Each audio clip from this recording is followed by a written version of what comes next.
अस्सलाम वालेकुम। इस वीडियो में हम पढ़ेंगे सीएसएस फ्रेमवर्क। सीएसएस फ्रेमवर्क क्या होते हैं? सीएसएस फ्रेमवर्क कोई रॉकेट साइंस नहीं है, बल्कि ये कुछ फाइल्स का एक कलेक्शन होता है जिसके अंदर ये समझ लें कि पहले से रेडीमेड सीएसएस कोड लिखा हुआ था और हम उस कोड को यूज कर सकते हैं with the help of class name. तो अगर मैं चाहूँ कि मेरा एक बटन प्री स्टाइल्ड हो जिसमें मुझे स्टाइलिंग करने की ज़रूरत ना हो, तो मैं क्या करूँगी कि मैं एक सीएसएस कोई भी सीएसएस फ्रेमवर्क जिसके अंदर प्री डिफाइंड कोड हो बटन का, मैं वो सीडीएन के थ्रू अपनी स्टाइल शेड में लिंक करूँगी और बटन का जो मेरा एचटीएमएल कोड होगा उसमें एक क्लास ऐड कर दूँ। वो क्लास क्या होगी वो डिपेंड करती है कि हम कौन सा सीएसएस फ्रेमवर्क यूज करें जिसके अंदर बटन के कोड के स्टाइल्स डिफाइंड है। तो इन शॉर्ट सीएसएस फ्रेमवर्क में क्या होता है कि हम अपने डेवलपमेंट एफर्ट को मिनिमाइज करने के लिए कुछ लाइब्रेरीज इंक्लूड करते हैं अपने एचटीएमएल कोड के अंदर और उन लाइब्रेरीज के अंदर कुछ सीएसएस फाइल्स होती हैं जिन सीएसएस फाइल्स के अंदर सीएसएस का कोड लिखा होता है और उस कोड को यूज करने के लिए सीएसएस क्लास नेम्स यूज करने पड़ते हैं। इन सीएसएस क्लास नेम्स के थ्रू हम अपनी बेसिक टाइपोग्राफी यानी टेक्स्ट स्टाइल्स को चेंज कर सकते हैं, फॉन्ट की स्टाइलिंग कर सकते हैं। हर फ्रेमवर्क के अंदर कोई ना कोई ग्रिड सिस्टम पहले से डिफाइंड होता है और जिनको हम क्लासेस के थ्रू यूज कर सकते हैं। और अगर हमारे पास कुछ एचटीएमएल कोड की रिक्वायरमेंट होती है डॉक्यूमेंटेशन में इजीली हमें मिल जाती है। तो सीएसएस फ्रेमवर्क को हम दो तरह के टाइप में कैटेगराइज कर सकते हैं। पहली कैटेगरी है कंपोनेंट बेस्ड जिसके अंदर क्लास नेम्स के थ्रू हम कंपोनेंट्स यूज कर सकते हैं। फॉर एग्जांपल अगर मैं बूटस्ट्रैप जो कि बहुत ही पॉपुलर और सबसे पुराना सीएसएस फ्रेमवर्क है, तो मैं इसको ओपन करती हूँ। इसको यूज करने का सिंपल तरीका ये है कि हम इस लिंक शीट को अपने एचटीएमएल कोड के अंदर कॉपी करें और नीचे हम बॉडी साथ टैग यूज करते हैं। Now we can use the bootstrap components in this body. इसके अंदर से कुछ कंपोनेंट्स यूज करने की कोशिश करते हैं। लेट्स से बटन, और बटन के लिए एक पहले से कोड डिफाइन है कि मैं किसी भी बटन के अंदर ये कोड यूज करने से ये प्राइमरी बटन शो होगा। डिफरेंट कैटेगरीज है कि मैं किस तरह के बटन इसमें शो कर सकती हूँ।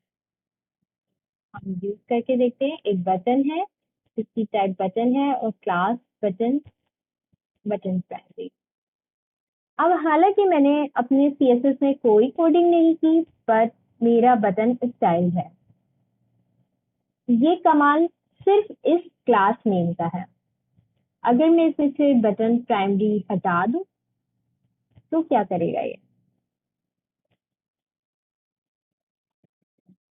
तो it will render the default button जो कि बूटस्ट्रैप का होता है। अगर मैं इसको इनपुट टाइप यूज करूं तो क्या ये वर्क करेगा?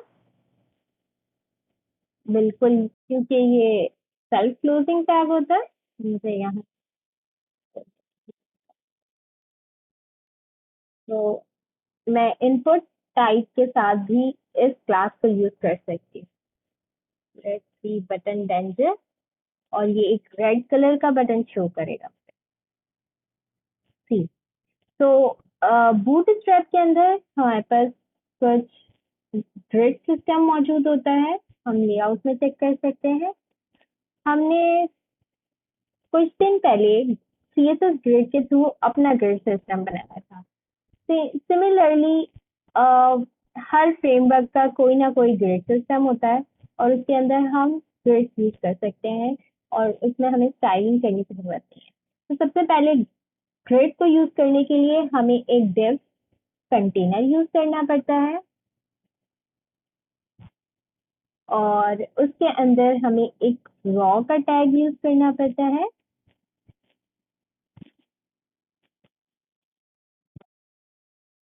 और उसके अंदर हम अपने ग्रिड यूज़ कर सकते हैं। तो मैं इसमें सिंपल वाला यूज़ करूँगी अभी, जैसे कॉपी कर रहा है।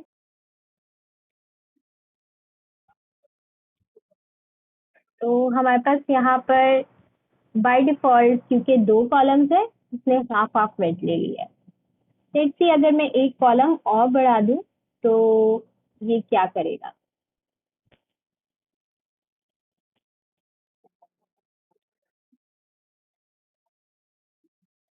तो हमारे पास तीसरा कॉलम भी इसमें एडजस्ट हो गया है और जैसे-जैसे मैं कॉलम्स बढ़ाती रहूँगी, यहाँ पे 12 कॉलम्स ऐड कर सकती हूँ मैं।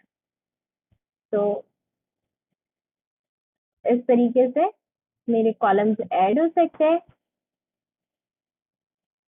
इसके साथ-साथ हम डिफरेंट कॉलम्स की डिफरेंट विड्थ भी यूज़ कर सकते हैं।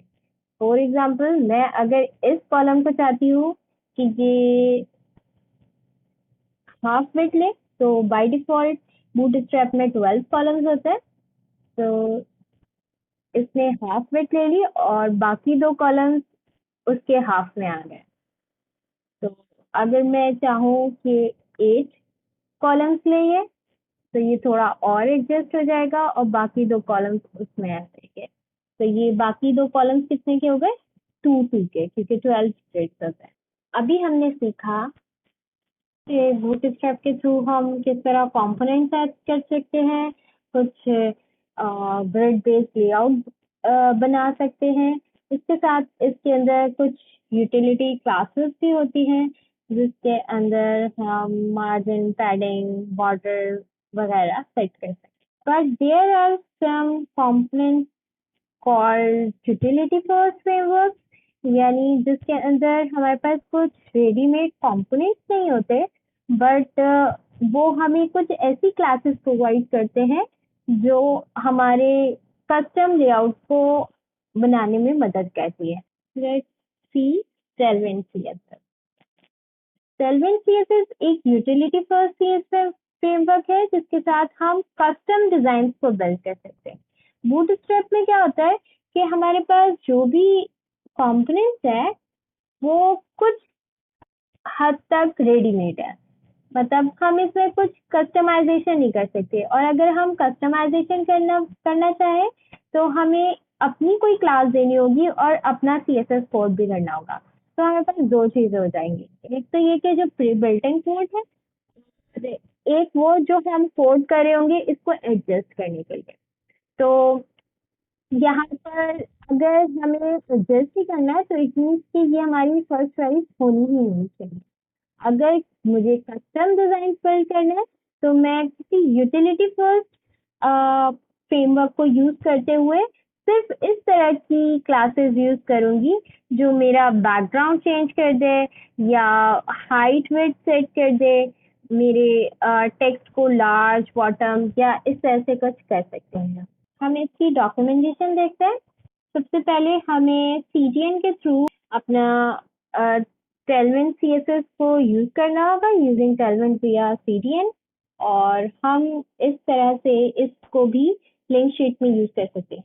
बट बिकॉज ये बहुत ज़्यादा रिबूट है, बड़े प्रोजेक्ट्स के लिए भी यूज किया जा सकता है। तो स्मॉल वेबसाइट के अंदर जो लार्जर प्रोजेक्ट से रिलेटेड कुछ फीचर्स होते हैं हम वो इसमें यूज नहीं कर सकते। बट फॉर नाउ अगर आपको यूज करना है, आपने सिर्फ इसको ट्राई करना है, तो आप सीडीएन के थ्रू इसको यूज कर सकते हैं। सिमिलरली जैसे हमने बूटस्ट्रैप की सीडीएन लिंक करके और उसकी क्लासेस यूज की थी, हम इसकी क्लासेस भी यूज कर सकते हैं। देखते हैं कि हमारे पास कौन सी क्लासेस इसमें मौजूद है। तो पोजीशन की क्लासेस देखते हैं। तो अगर मैं स्टैटिक क्लास यूज करूंगी तो वो मेरी पोजीशन को फिक्स कर देगा। इसी तरह रिलेटिव और फिक्स्ड क्लासेस मौजूद है मेरे पास। अगर मैं डिस्प्ले देखूं तो डिस्प्ले में हमारे पास ग्रिड, फ्लैग सब मौजूद है। इसके साथ अगर मैं कंटेनर देखूं तो जिस तरह से हम बूटस्ट्रैप में फर्स्ट मेन कंटेनर हमारा कंटेनर होता था, वही हम यूज कर सकते हैं। और इसके अंदर हम पैडिंग यूज कर सकते हैं। PX का मतलब है, सिमिलरली इस बूटस्ट्रैप की भी इस तरह की यूटिलिटी क्लासेस मौजूद है। PX का मतलब है लेफ्ट और राइट की पैडिंग 4 साइज। और इसी तरह हम फ्लैग यूज कर सकते हैं। तो फ्लैग रो यूज करूंगी मैं तो फ्लैग डायरेक्शन रो हो जाएगी। तो इसी तरह हमारे पास ग्रिड की क्लासेस मौजूद है। जो भी आपको प्रॉपर्टी यूज करनी हो उसकी यहाँ पर क्लास मौजूद है और उसकी डिस्क्रिप्शन भी मौजूद है। पैडिंग मार्जिन के लिए मेरे पास यहाँ पर एग्जाम्पल मौजूद है। Minimum weight, height, typography, font style, placeholder colour, और there a lot of classes जिनको हम यूज कर सकते हैं और हमारी क्लासेस बढ़ती जाएगी, बट हमें CSS कोड नहीं करना पड़ेगा। तो हम अपने कंपोनेंट्स को ज़्यादा से ज़्यादा कस्टमाइज कर सकते हैं थ्रू यूटिलिटी फ्रेमवर्क। और बूटस्ट्रैप या फाउंडेशन जैसे जो फ्रेमवर्क्स हैं, उसके अंदर हमारे पास कंपोनेंट्स तो मौजूद होते हैं, लेकिन उनको हम ज़्यादा कस्टमाइज ही कर सकते हैं, उन्हें हमें एज इट इज यूज करना पड़ता है। और यूटिलिटी फ्रेमवर्क से हम यूटिलिटी क्लासेस के थ्रू ज़्यादा से ज़्यादा अपने कंपोनेंट्स को कस्टमाइज करें। तो that's it for it. I would recommend कि आप इनमें से एक कंपोनेंट बेस्ड फ्रेमवर्क यूज करके देखें और एक यूटिलिटी फ्रेमवर्क यूज करके देखें। आई होप आपको ये समझ आए होंगे।